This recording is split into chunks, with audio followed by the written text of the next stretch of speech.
بسم اللہ الرحمن الرحیم۔ السلام علیکم میری پیاری بہنوں اور میرے پیارے بھائیوں، جیسا کہ آپ سب جانتے ہیں کہ ماہ شعبان المعظم کے مہینے کی آمد ہے اور یہ بڑا ہی بابرکت مہینہ ہے، اور اس مہینے میں کیے گئے اعمال اللہ رب العزت اور اس کے پیارے محبوب محمد مصطفیٰ صلی اللہ علیہ وسلم کو بڑے ہی پسند اور محبوب ہیں، اور اس مہینے کو آقا علیہ الصلوۃ والسلام نے اپنا مہینہ قرار دیا ہے۔ اور اس مہینے کی 15 تاریخ کو شب بارات کہا جاتا ہے، شب بارات کی رات کہا جاتا ہے، جس میں توبہ کرنے والوں کی توبہ کو قبول کیا جاتا ہے اور ان کی بخشش اور مغفرت کی جاتی ہے۔ آقا علیہ الصلوۃ والسلام کا فرمان عالی شان ہے کہ جو کوئی مسلمان ماہ شعبان میں 3 روزے رکھے گا اور افطاری کے وقت 3 بار درود پاک پڑھے گا تو رب کریم اس کے گناہوں کو بخش دے گا، اور اس کے رزق میں، اس کی روزی میں، اس کی دولت میں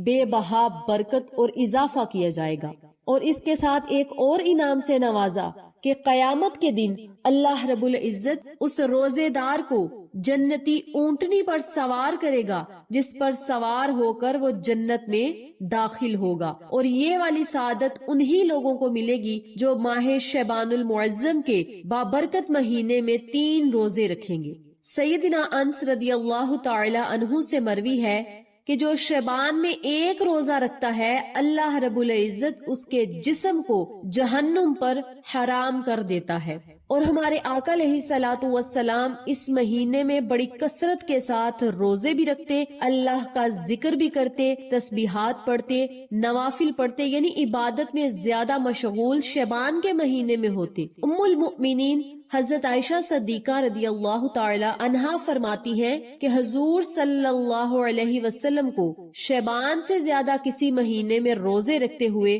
میں نے نہیں دیکھا۔ تو آپ سب سے گزارش ہے کہ ماہ شعبان المعظم میں اگر آپ بہت زیادہ نہیں تو 3 روزے ضرور رکھیں، اللہ سے اپنے گناہوں کی معافی مانگے، رب کریم سے رزق اور دولت مانگے، کیونکہ یہ ایسا مہینہ ہے کہ اس مہینے میں اللہ رب العزت پورے سال کا رزق لکھتا ہے بندے کے مقدر میں، اس کی روزی لکھتا ہے، اس کی قسمت اور مقدر کے بارے میں، اس کی تقدیر کے بارے میں اس مہینے کی جو 15 تاریخ ہے یعنی اس رات میں لکھا جاتا ہے۔ تو آپ رب کریم سے خوب دعائیں کریں، التجائیں کریں، رب کریم سے اپنی بخشش کروائیں، مغفرت مانگے، اللہ سے رزق اور دولت مانگے، اولاد مانگے، جو بھی آپ رب کریم سے مانگیں گے اللہ کریم آپ کو ضرور عطا کرے گا، اور اپنی رحمت کے 300 دروازے آپ پر ضرور کھولے گا۔ تو آپ سب سے گزارش ہے کہ اس بابرکت عمل کو آپ نے ماہ شعبان المعظم میں پڑھنا کس طریقے سے ہے، اس بارے میں جاننے کے لیے میری آپ سے گزارش ہے کہ چینل کو سبسکرائب کر دیں،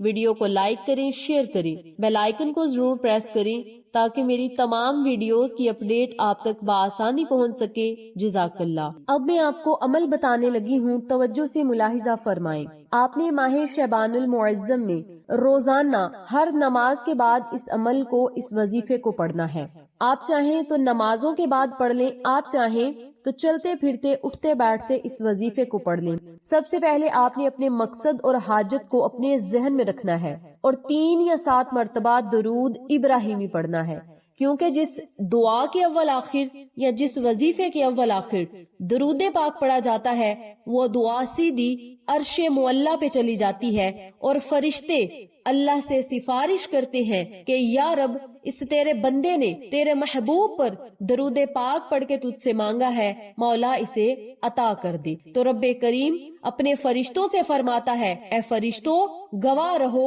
اس بندے نے میرے محبوب پر درود پڑھ کے مجھ سے مانگا ہے، میں نے اسے عطا کر دیا۔ اگر آپ دعا مانگیں یا وظیفہ پڑھیں تو اول آخر میں درود پاک ضرور پڑھ لیں، چاہے 3 مرتبہ پڑھ لیں چاہے 7 مرتبہ پڑھ لیں۔ جب آپ درود پاک پڑھ لیں تو پھر آپ نے 100 مرتبہ استغفر اللہ استغفر اللہ استغفر اللہ کا ورد کرنا ہے، اور 100 مرتبہ ہی آپ نے حسبنا اللہ ونعم الوکیل حسبنا اللہ ونعم الوکیل کا ورد کرنا ہے۔ آخر میں پھر آپ نے اتنی مرتبہ ہی درود پاک پڑھنا ہے جتنی مرتبہ شروع میں پڑھا تھا، پھر آپ نے اللہ سے دعا کرنی ہے اور ان دونوں تسبیحات کو آپ نے ماہ شعبان المعظم میں روزانہ پڑھنا ہے، بلا ناگا پڑھے، چلتے پھرتے پڑھے، اٹھتے بیٹھتے پڑھے، کسی نماز کے بعد پڑھے، لیکن یاد رہے باوضو حالت میں پڑھیں گے تو فائدے دگنے ہوں گے، اور اللہ سے جب باوضو حالت میں مانگا جائے تو رب کریم بہت جلد عطا کرتا ہے۔ آپ اس وظیفے کو کسی بھی مقصد کے لیے، رزق کے لیے، دولت کے لیے، کامیابیوں کے لیے، خوشیوں کے لیے،